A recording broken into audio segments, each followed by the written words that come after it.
The crystal chandelier shimmered above me, its light bouncing off champagne flutes and sequined gowns as laughter rang through the ballroom like an echo of judgment. I stood near the entrance, clutching the simple bouquet I'd brought as a gift, painfully aware of how out of place I looked in my $40 clearance rack dress. But I was there for my sister, Claire, her engagement night, her moment. Even if I wasn't worthy in my family's eyes. Then it happened. Before we begin, drop a comment and tell us what would you do in this situation? Be honest, tell me in the comments below. We read every comment. Let's begin. My mother, Lorraine Carson, designer heels, pearl necklace, perfectly cold, walked straight up to me, her jaw clenched. "Why are you even here?" she hissed through a smile.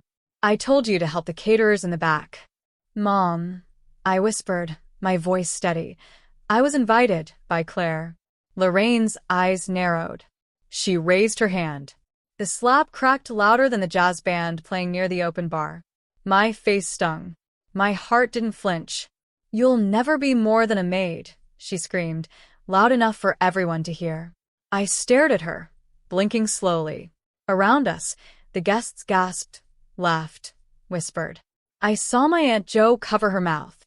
My uncle smirked. And Claire looked away. I didn't cry. I didn't yell. I just straightened my shoulders and said softly, "You'll regret this." Then the ballroom doors opened, and in walked Asher Blake, sharp suit, darker eyes, and the kind of commanding presence that made everyone pause mid-breath. The air thickened. Murmurs rose. Heads turned. My mother's lips parted, confusion curling into unease. "Who is?" Asher's voice cut through the room like a dagger dipped in velvet. "Where's my fiancé?" Every person turned to me. "She owns this place," he said, loud and clear. "Now, should we begin the real party?" Gasps. Silence. Then chaos. I didn't flinch, because finally they saw me, and they had no idea how deep the story went. The silence in the room wasn't quiet. It was shattered, like the sound after a glass hits marble.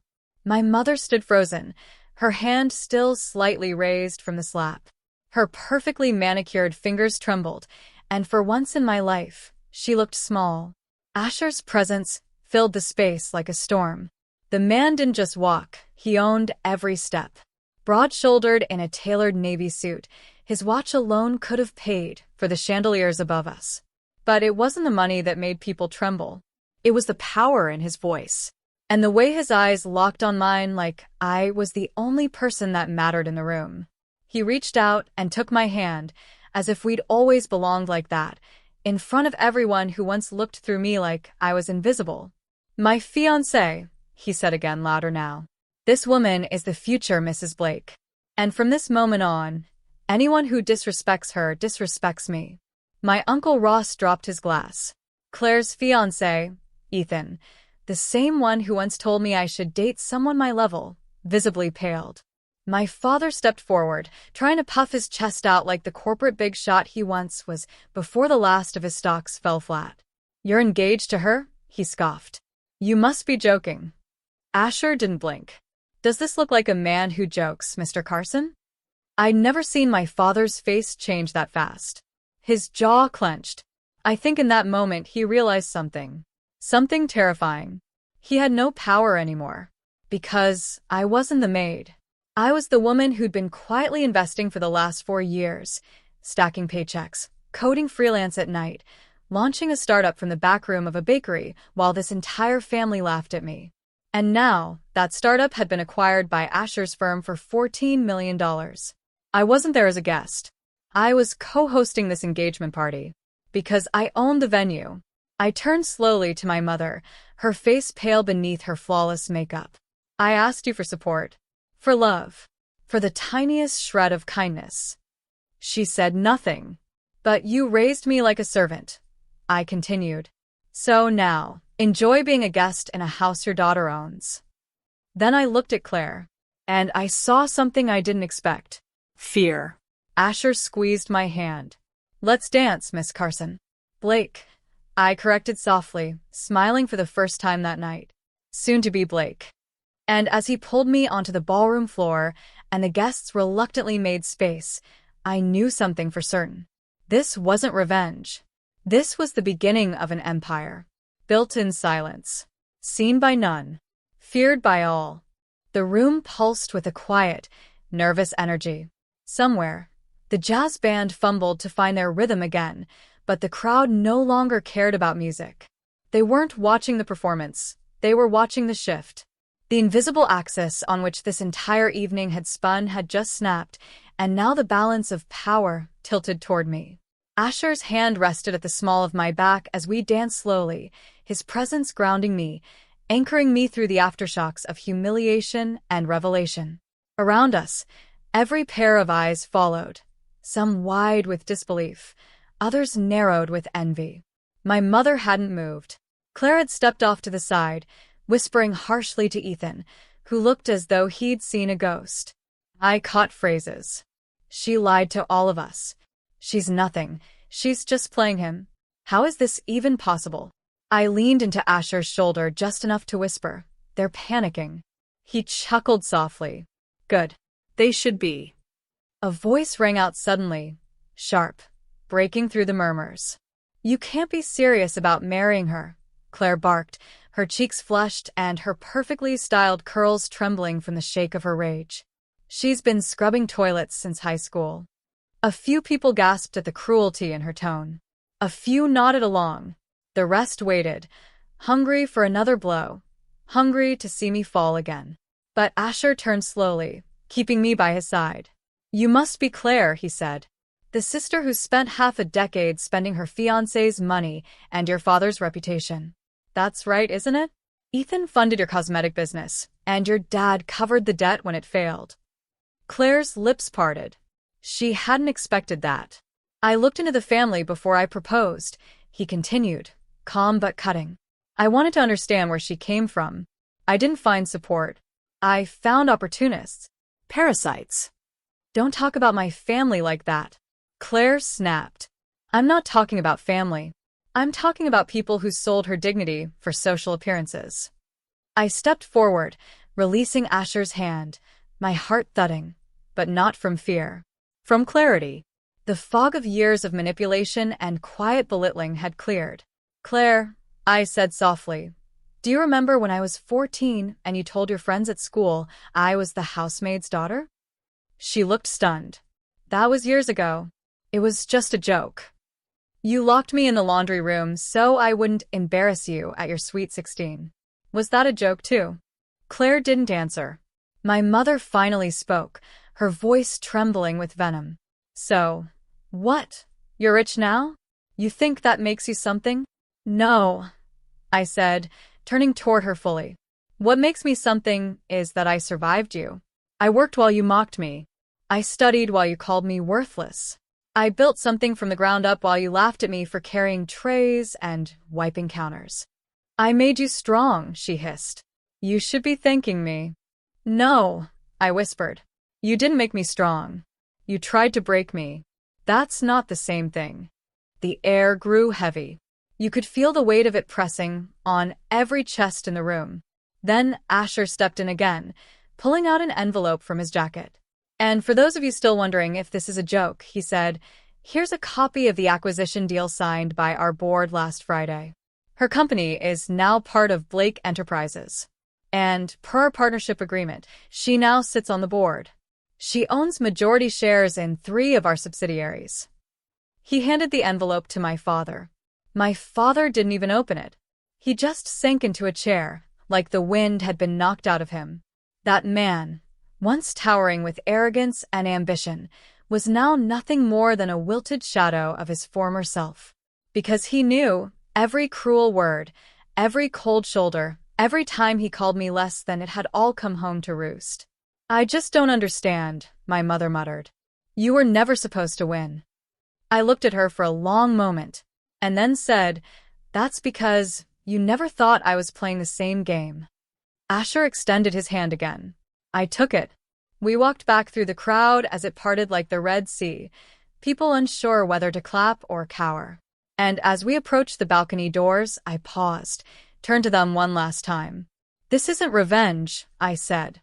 "This is just me standing. And with that, I walked out into the night air.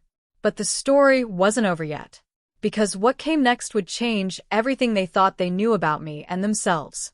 The cool night air kissed my skin as Asher and I stepped onto the terrace. The ballroom lights flickered behind us like the last gasps of a fire trying to stay alive, but inside, that fire was dying. I had taken back my voice, my place, and the illusion they'd clung to for years, that I would always be beneath them, had crumbled in seconds. But what they didn't know was that I had more to say. Asher turned to me, his brow furrowed. "You okay?" "I will be," I said softly. "But there's something I need to do first." I stepped back inside. The crowd was still murmuring, stunned, no music playing now. It was as if the walls themselves held their breath, waiting. I walked slowly toward the raised platform where the band had once performed. I wasn't shaking. I wasn't afraid. I was ready. "Excuse me," I said, my voice loud, clear, firm. "If I could have just a moment." The crowd stilled. I took the mic from the stunned pianist and stood in front of them. Not as the girl who once waited tables, not as the invisible sister, not as the maid, but as me. Fully. "You all know me as Claire's sister," I began, eyes scanning faces. "But most of you never actually saw me." "Not really." And that was fine, I didn't need your approval. But tonight I realized something. Silence allows rot to grow. So let me speak. There were whispers. People shifted. But no one interrupted. My mother told me I would never be more than a maid. My sister locked me in closets so I wouldn't ruin her image. My father said I wasn't polished enough to sit with the guests. And all of you stood by and laughed. Maybe you didn't throw the stones, but you watched me bleed. Claire snapped, "Oh, please, this is just you seeking attention." I turned to her, calm. "You think attention is what I want?" "No. I want truth." I took a breath. "Claire, do you want to tell everyone what happened to Nana's trust fund?" Her face turned white. I continued, "Or should I explain how you forged her signature to cover your business loan when your boutique failed? How you begged me to stay quiet and promised you'd make it up to me? And how Mom and Dad covered it up when I threatened to go to the police?" Gasps erupted. Claire stammered, That's a lie." I pulled out the flash drive from my clutch. "Audio file. Your voice. You crying, saying you didn't mean to lie. I've kept it for 3 years." Her knees buckled. "I stayed quiet to protect you," I said. "Even after everything. But you all never changed. You just hid your venom behind crystal glasses and designer gowns. So here's the truth. I didn't come tonight to ruin this engagement." I turned to Ethan. "I came to free it." His eyes darted toward Claire. "Is this true?" Claire didn't answer. So Ethan walked off the stage, without her. She collapsed into a chair, her hand over her mouth, mascara streaking down. My mother rushed forward, trying to grab the mic. "You're destroying this family." "No," I said calmly. "I'm rebuilding it with honesty and without you." I dropped the mic, not out of drama, but out of finality. I was done explaining myself. Done shrinking. Asher was waiting by the exit. I walked toward him, but not before one last glance at my father, who now looked at me not with hate or anger, but with regret. I didn't need an apology. I already had peace. And as Asher and I stepped into the waiting black car outside, I realized something. They spent their whole lives trying to erase me, but they never realized I was the author of the next chapter, and it was just getting started. The next morning, the headlines did what I never needed my family to do. They told the truth. Engagement party turns into bombshell scandal. Heiress exposed. Sister emerges as billionaire powerhouse. Carson family in crisis. Former maid now holds all the cards. Who is Eleanor Carson? Meet the woman who shook the social elite overnight. The world now knew what my family had spent years trying to suppress. I sat on the terrace of Asher's Manhattan penthouse, the skyline glittering around us like a kingdom made of light. My phone buzzed with 100 messages, reporters, investors, socialites suddenly remembering my name. But I wasn't interested in noise. Asher walked out holding 2 mugs. Hazelnut oat milk latte for the CEO who broke the internet, he said with a soft grin. I took it with a grateful smile. You saw the articles? He sat beside me. Saw them? You broke them. Every outlet's calling you the new face of female entrepreneurship. And let's not pretend they aren't obsessed with the fact that you quietly helped fund 3 women's shelters last year, while they all called you a nobody. I stared out at the horizon. It still doesn't feel real. Asher leaned closer. You didn't just survive, Ellie. You rewrote the rules. You gave every girl who's ever been told she wasn't enough a reason to stand up. That's when my phone rang. The caller ID said Claire. I hesitated. Answer it, Asher said gently. Closure matters. I did. Eleanor. Claire's voice cracked. I don't even know where to begin. I let her sit in silence for a few seconds before replying. Try the truth. I messed up. I was jealous. I was cruel. I thought if I made you smaller, I'd feel bigger. But all I did was lose the one person who ever actually loved me without condition. She was crying now. I don't want your forgiveness, she said. I just needed to say I'm sorry. A pause. My heartbeat slowed.